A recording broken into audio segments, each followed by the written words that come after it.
They called him the Prince of Darkness, a man who lived louder than the amplifiers stacked behind him and burned brighter than any spotlight could catch. Ozzy Osbourne was never just a singer. He was a living myth, one who outscreamed the critics, outran the rumors, and somehow outlived the chaos he created. Fans swore they'd witnessed every insane stunt he could pull, yet nothing prepared them for the truth that slipped out only after his final bow. When Ozzy's eyes closed for the last time, a hidden chapter cracked open, so raw it made his family weep and left millions stunned. What really unfolded behind closed doors in those fragile final days? What unseen promise drove him to fight long past the point most people would have surrendered? The answers, it turns out, are more heartbreaking, more inspiring, and yes, more shocking than any tabloid ever dared to print. In his last years, the scars of 5 decades on the road were written across every shaky gesture. Parkinson's was tightening its grip, robbing the man who once prowled stadium catwalks of the simple act of standing unaided. There were sudden hospital runs, mysterious tour cancellations, and fan forums buzzing with dread. The voice that had rattled walls from Tokyo to Toronto became a raspy whisper, but the fire behind it never dimmed. Outsiders assumed he would fade quietly into retirement. Ozzy never believed in quiet. Every time his body threatened to quit, his spirit erupted louder. When rumors claimed he was far too weak to perform, ticket sites flashed a single line: Ozzy, one night only, Villa Park. And the servers practically melted under the stampede. July 5, 2025 felt less like a concert and more like a pilgrimage. Villa Park, Birmingham. The same ground where a dirt-poor street kid once stared over the terraces and dreamed of escape. The city where 4 factory workers had reinvented rock under the name Black Sabbath. 20 years had passed since that original lineup touched the same stage. Yet there they were, battered but grinning, while 50,000 voices pounded a single chant into the rafters. Ozzy! Ozzy! Any sane artist would have bowed out months earlier, doctor's orders in hand. But sanity had never guided the Prince of Darkness. He rolled on stage in a heavy throne built to disguise the fact that he could barely feel his legs. Lights crashed to black, and for a heartbeat, all that existed was a ragged breath over the house PA. Then the room exploded. Ozzy pushed himself half upright, white knuckles gripping the mic stand, and growled, "Are you ready? Let the madness begin." The crowd's answer was volcanic. To strangers, it looked like classic showmanship. To the family waiting in the wings, it was a farewell disguised as a war cry. They knew the timetable of pills and injections hidden backstage, the oxygen tank tucked just out of camera range. Every riff that night was a right hook thrown at mortality. The band hammered through War Pigs, and during a blackout, Ozzy sagged, Sharon slipping a straw between his lips, urging him to breathe. Seconds later, the lights blazed on and he was back, a firework that refused to sputter out. Mid-set, Tony Iommi tore into the opening of Paranoid, and something electric surged through Ozzy. He lurched off the throne, voice cracked but fearless, riding the riff like it was 1970. Thousands of phone screens lit up, millions of future replays were born. What the lenses couldn't catch were the tremors knotting his hands, or the way Sharon's nails dug crescents into her own palms every time his knees buckled. After the final chord, he scanned the sea of faces, tears streaking eyeliner, and rasped, "Thank you for keeping me alive." It wasn't a line. It was the simplest truth he could find. Backstage, pandemonium collided with tenderness. Roadies roared approval. Medics hovered. Old friends pressed sweaty foreheads together in disbelief. In a quiet corner, Kelly Osbourne burst into tears when her partner suddenly dropped to one knee. Ozzy had helped plan the proposal, insisting it happen, while the whole world's already cheering. Cameras missed the private hug, missed the way his voice broke as he whispered, "I might not walk you down the aisle, love, but I'll never miss a step in spirit." This was Ozzy the headlines rarely printed, a father who treasured moments more than platinum plaques. Days after Villa Park blurred into a haze of physio sessions, late-night songwriting, and conversations that tiptoed around the obvious. Friends who visited the Buckinghamshire estate found him propped in an armchair blasting Sabbath demos, head bobbing while tremors rattled a glass of water on the side table. When pain stabbed his spine, he'd squeeze Sharon's hand and crack, "Tell the Reaper to wait, still got a chorus to finish." A makeshift studio upstairs stayed wired. Rumors hint at half-sung lullabies and rough riffs tracked as personal gifts for each grandchild. Whether those files will ever surface hasn't been confirmed, But the very idea keeps fan forums burning at 3 in the morning. To grasp why every minute mattered, you have to rewind to the boy he once was. John Michael Osbourne arrived on a freezing December day in 1948, inhaling the soot-laden air of a Birmingham still healing from war. The Osbournes' terrace house sagged under 5 kids, a mother pulling night shifts, a father clocking overtime at the car plant. Money was a ghost that rarely visited. School offered no rescue. Dyslexia turned textbooks into torture devices, and classmates pinned the label dunce on his back. But beneath the ridicule, something bright flickered. A crackling radio beamed Elvis, Little Richard, then the Beatles into that cramped bedroom, and suddenly walls dissolved. With no training and no plan B, 15-year-old Ozzy quit school, devoured odd jobs, horn tester, slaughterhouse cleaner, burglar for 3 disastrous weeks, and collided with local musicians equally desperate to outrun poverty.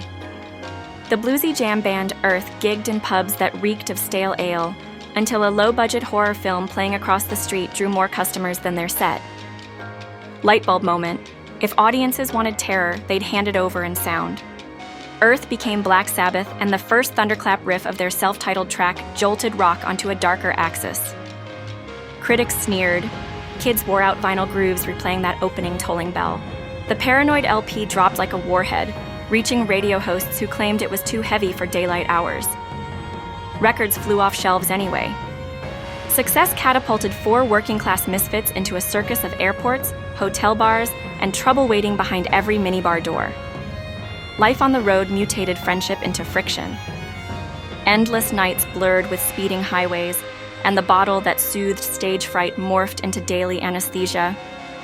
News clippings chronicled trashed suites, ejected flights, and one notorious moment when Ozzy, drunk on boredom, hurled a television from a 17th floor window to see how far it would bounce. Management wrote checks. Venues hiked security deposits. Fans loved the madness. The band's unity cracked under it. By 1979, scheduling a rehearsal was impossible, finishing a song even harder. Record execs delivered an ultimatum no one thought possible: sack the voice of Sabbath or watch the machine die. One foggy morning, Ozzy woke on a beer-soaked sofa to discover he'd been officially replaced. Headlines screamed, "Prince of Darkness dethroned," but the story was just warming up. Within weeks, Sharon Arden, then a young manager navigating her father's ruthless empire, phoned. If Ozzy wanted a solo deal, she'd make it happen, but only if he sobered up long enough to sing. He agreed, maybe half believing it himself. Guitar virtuoso. Randy Rhoads smashed into his life like a comet, and the two spent sleepless nights welding neoclassical solos to Ozzy's howl. Blizzard of Oz hit shelves in 1980 and rewrote every washed-up obituary. Crazy Train barreled across radio dials, teenagers blasting it from Camaro windows at earbleed volume. Stage size doubled, budgets tripled, and the chaos somehow grew bigger still. Des Moines, Iowa, 1982. Somebody tossed a live bat on stage. Thinking it rubber, Ozzy bit down. The wings flapped twice, then fell still, and heavy metal folklore etched a new chapter. Health officials jabbed him with rabies shots. Morning shows blanched. Ticket sales shot up. He wasn't courting scandal, friends insisted. He was just Ozzy, impulsive, fearless, occasionally mortified after the fact. But each jolt had a cost. Alcohol binges blacked out days. Near-fatal mixtures of pills and liquor left him staring at ceilings he couldn't remember walking under. One Nashville hotel bath became the scene of an OD. But scare so grim a bodyguard still refuses to recount details. Every close call could have ended the myth right there. Sharon refused to let it. She booked sober companions, flushed pills, threatened to cancel tours. They wed on a Hawaiian cliff in 1982, vowing to outlast the circus they'd built. Their partnership was passion merged with open warfare.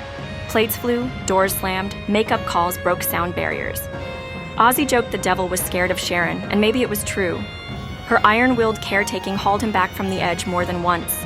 Then came 2002, and a gamble that baffled purists, letting MTV film the family unfiltered. Viewers expected gothic debauchery, got Ozzy muttering around the mansion, battling remote controls, and chiding dogs for pooping on designer rugs. Ratings detonated. Suddenly, suburban moms quoted the man who once dove headfirst into crowd-funded pandemonium. Old guard metalheads cried heresy. Teenagers discovered a rock icon who reminded them of their funny, bewildered dad. Yet the cameras missed darker currents. Kelly's rehab battles, Jack's near-fatal spirals, Ozzy's own relapses into night sweats and blackouts. Somewhere in that maze, Parkinson's crept in. A subtle tremor in his right thumb, a stumble he blamed on old stage injuries. Specialists confirmed the diagnosis, PRKN2, during the winter of 2019. Ozzy and Sharon wrapped secrecy around the news, chasing experimental treatments, praying symptoms would stall. They didn't. Stiffness morphed into chronic pain. The man who had battled everything from addiction to crashed planes now faced an enemy tucked deep in his own neurons.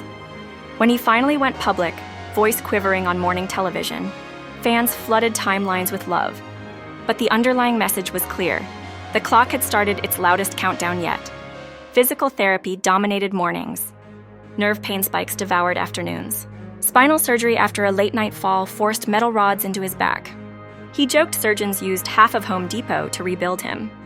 Each sunrise became a gauntlet. Swallow med cocktail, grip walker, shuffle hallway, refused to surrender. Yet one dream kept flickering. Return to Birmingham. One last roar with Sabbath. Doctors called it impossible. Sharon called them cowards. Ozzy called Tony Iommi. The impossible started to look like destiny. Villa Park delivered destiny in spades, but backstage footage that leaked weeks later revealed the untold cost. Camera phones captured Ozzy exhaling in ragged gasps, while med staff adjusted an oxygen mask seconds before house lights dimmed. They filmed him mumbling lyrics to himself, terrified he'd forget verses etched in stone since 1970. They caught Sharon kissing his forehead, whispering, "Do it for them, but mostly for you." He went out and burned the place down anyway. After the concert, the world watched for announcements, an encore date, a hint of studio work, but silence filled the gap. He withdrew to the estate, converted the library into a clinic, stocked walls with gold discs and heart monitors. Friends rotated through in gentle shifts. Tony strummed blues on an acoustic while Ozzy dozed. Geezer read scandalous passages from their unauthorized bio, skipping the parts too painful to hear. Kelly planned wedding decor aloud so her dad could picture the aisle.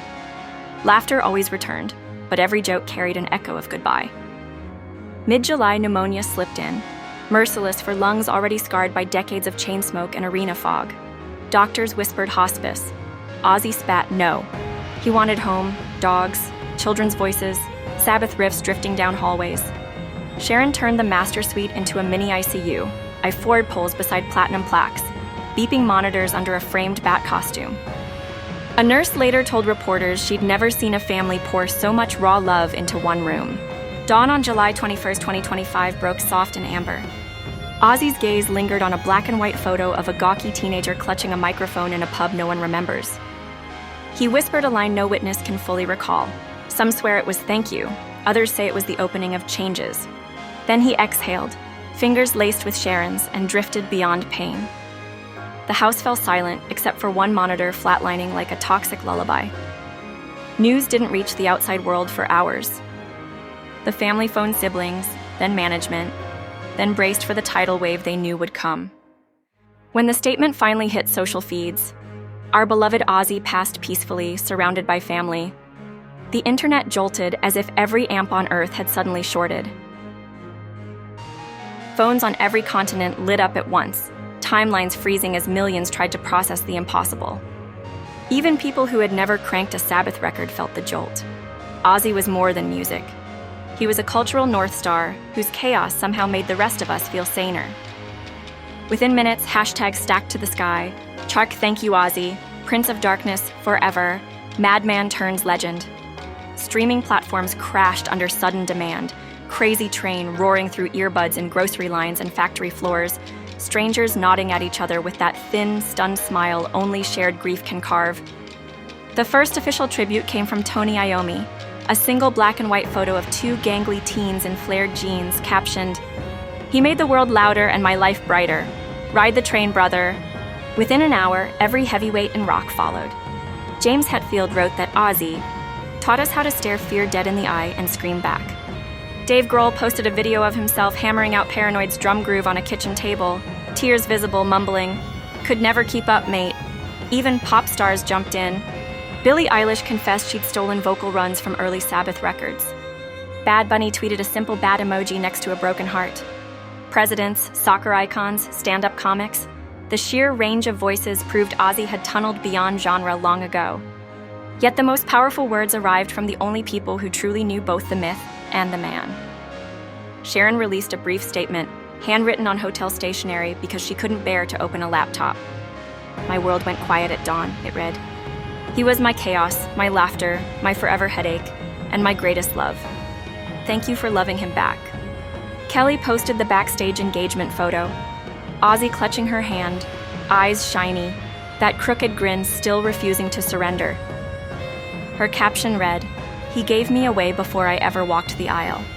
Jack uploaded a grainy home video, teenage Jack filming his dad wandering around muttering, "Where's the bleeping TV remote?" The clip ends with both laughing so hard the camera drops. Jack wrote only, "This is how I'll remember you." Reporters staked out the estate gates, but the family drew the curtains and huddled together. Inside, the living room turned shrine overnight.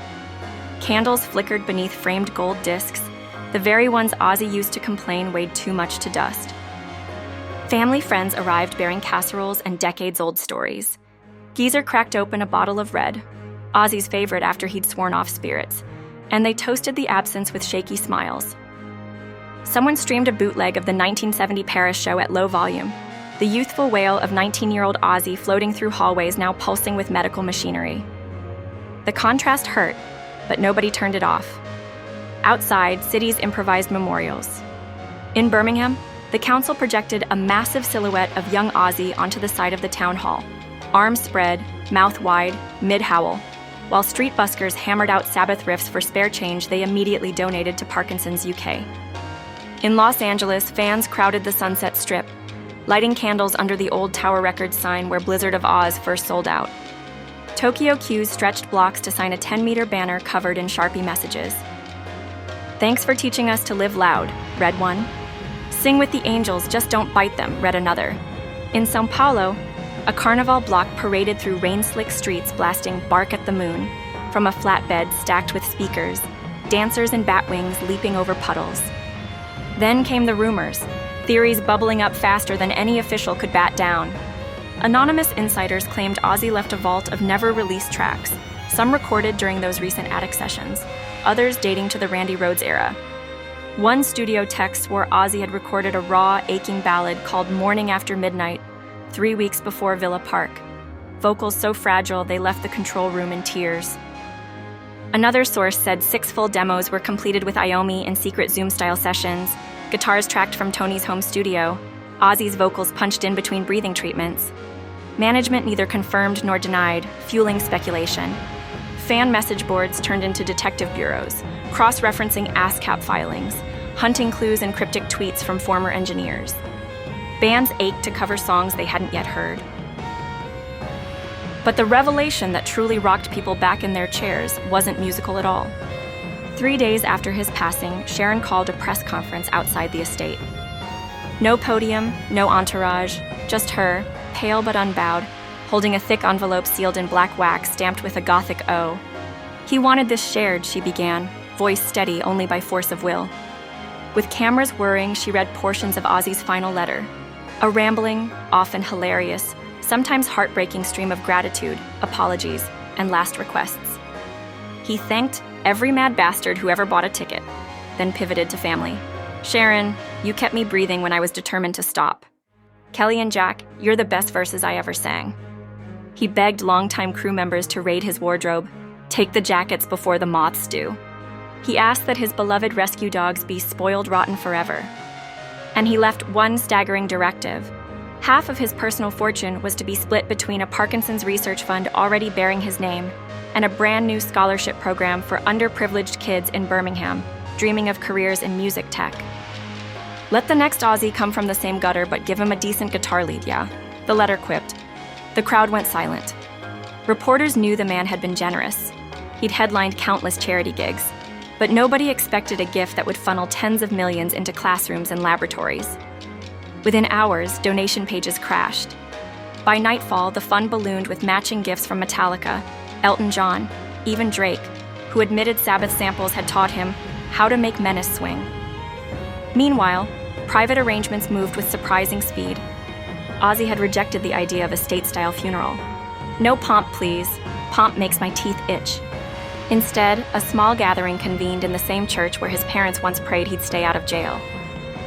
Bouncers who'd guarded him since the 80s served as ushers.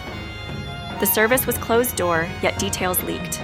Kelly reading a passage from Corinthians, then snickering midline because she remembered her dad confusing the verse with lyrics to Snowblind. Slash quietly sliding a Les Paul under the pew, a gift buried beside the casket. A choir of grandchildren whisper singing the refrain to Changes until even the priest wiped tears. Afterward, a hearse draped in black velvet idled outside long enough for Sharon to kiss the hood ornament, muttering something lost to traffic noise. The coffin traveled to a secluded plot near Ozzy's childhood street, the very ground he used to pound on his paper route. Locals lined the road holding hand-painted signs. "Welcome home, lad," read one, while bells tolled not mournfully, but with a curious upbeat tempo Ozzy had requested. "Make it sound like the start of a bloody party." By dusk, the grave was covered in lily petals, dog toys, torn ticket stubs, and a single stuffed bat anchored under stones to keep the wind from carrying it away. Grief rarely stays tidy. Days turned into whiplash loops of celebration and collapse. Sharon powered through logistics, then broke down trying to open a jar because Ozzy always did that. Jack found himself dialing his father's number to share a joke before remembering the emptiness on the other end. Kelly postponed wedding plans, admitting she wanted to keep that night at Villa Park frozen in amber a bit longer. Fans felt similar dissonance, binge-listening marathons followed by sudden silence when a lyric cut too close to bone. As tributes continued, another wave of headlines crested. The contents of Ozzy's will had been read. Beyond the massive charity allocation, each bandmate, past and present, received a personal memento chosen with borderline mischievous precision. Tony Iommi got the original crucifix Ozzy wore on the first Sabbath tour, to remind him who started the fashion nonsense. Geezer Butler inherited a beat-up notebook packed with Ozzy's earliest, barely legible lyric drafts, plus a sticky note. "You always wrote the clever words, show folks mine were rubbish." Bill Ward received a hotel minibar key encased in resin, a wink at nights they drained entire shelves together. Zakk Wylde got the fringed leather jacket Ozzy wore during the No More Tears video shoot, still smelling faintly of dry ice and bourbon. Randy Rhoads' mother, still alive at 96, received a recording of Ozzy recounting in trembling detail his favorite tour memories with her son. When journalists asked why the eccentric gifts, Sharon just smiled. He wanted laughter at the reading, not lawsuits. The legal papers also confirmed the rumors of unreleased material. Ozzy had indeed recorded a handful of stripped-back tracks. Voice, a nylon string guitar, nothing else. Meant solely for family ears unless, as he scrawled, "The world really needs cheering up someday."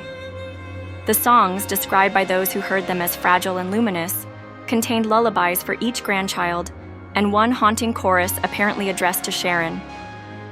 "If the stars go out before I wake, follow the feedback, that's where I'll wait." Whether the public will ever hear those notes remains uncertain.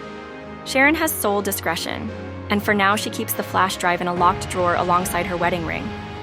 While lawyers handled inventory, the music industry mobilized to honor the legacy in ways money couldn't match. Download services pinned Sabbath catalogs on their front pages. Guitar stores offered free beginner lessons under the banner, "Learn a riff, honor a legend." A coalition of rock drummers set a Guinness record for the largest simultaneous performance of Iron Man in an open field outside Austin. 3,000 kits thundering the stomp beats so loud, local seismographs twitched. Yet perhaps the most moving homage came from the youngest generation. TikTok flooded with 16-year-olds shredding Paranoid solos on Squire Strats, kids whose grandparents were toddlers when the song debuted. One soft-spoken teen posted a clip explaining how Ozzy's openness about mental health made him seek therapy. If a guy called the Prince of Darkness can admit fear, maybe we all can. The video racked 500,000 shares in 24 hours. Under it, veterans from Vietnam and Afghanistan left comments mirroring the sentiment. The common thread: Ozzy's vulnerability behind the myth had given people permission to own their shadows. Of course, the conspiracy engine never sleeps. Some corners of the web fixated on a grainy photo allegedly showing a second sealed envelope in Sharon's hand during the press reading. Was there an even bigger secret withheld? Others claimed the burial plot was empty, that Ozzy requested cremation and his ashes scattered over Aston Canal at midnight. A few swore a hologram tour was already booked, run by the same tech firm that resurrected Tupac on Coachella's stage. Sharon's camp issued no denial, fueling more late-night chatter. Rumors, after all, had always been oxygen to the legend. And in death as in life, Ozzy seemed to wink from the shadows, letting speculation spin into its own demented poetry. Meanwhile, scientists at the newly endowed Osbourne Neural Research Center in Cambridge began ramping up trials for an experimental gene therapy targeting early-onset Parkinson's. The lead researcher admitted to rolling up to work blasting Mr. Crowley on the car stereo each dawn. "If this project works," he told reporters, "we won't just cure a disease. We'll repay a debt to the man whose fight funds it." Patients already on waiting lists referred to themselves as Iron Men and Women, a nod to the anthem pulsing through the lab's hallway speakers. Months passed. The headlines cooled. New albums dropped, scandals erupted, but every few days another celebrity interview circled back to the same question. Did you ever meet Ozzy? The answers varied, some hilarious, some reverent, all pointing to a singular truth. Ozzy's alchemy was simpler. He gave people permission to be gloriously, unapologetically themselves, broken, brash, brilliant, then dared them to crank the volume higher anyway. That ethos echoed loudest at Kelly's wedding the following spring. The ceremony unfolded in a sun-washed garden behind the estate, lilacs looming over rows of mismatched chairs. An empty seat in the front row held a battered mic stand draped with a silk scarf. Beside it, a small monitor played a loop of Ozzy shouting, "God bless ya, I love you all." Guests laughed through tears each time the phrase repeated. Mid-service, Jack surprised everyone by stepping up to the lectern with a guitar and strumming the opening chords of "Mama, I'm Coming Home." Kelly joined on vocals, her voice trembling but steady, and halfway through the chorus, every guest sang along. The wind shifted, and somebody swore they felt a warm current sweep the aisle, as if a backstage door had opened just out of sight. When dusk settled, lanterns flickered under the tent, and a DJ cranked Ozzy's solo hits one after another. Grandmothers pogo danced with toddlers, and Sharon, heels abandoned, hair undone, air guitared so fiercely she nearly toppled a floral arch. No one shushed the volume. The neighbors didn't dare complain. Later, when the newlyweds slipped out toward their honeymoon car, they paused.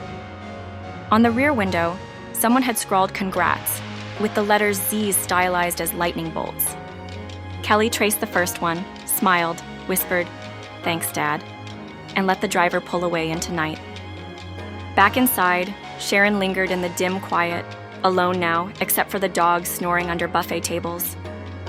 She wandered to the old study, the one Ozzy packed with scribbled lyrics and half-smashed trophies. On the desk sat the flash drive, untouched.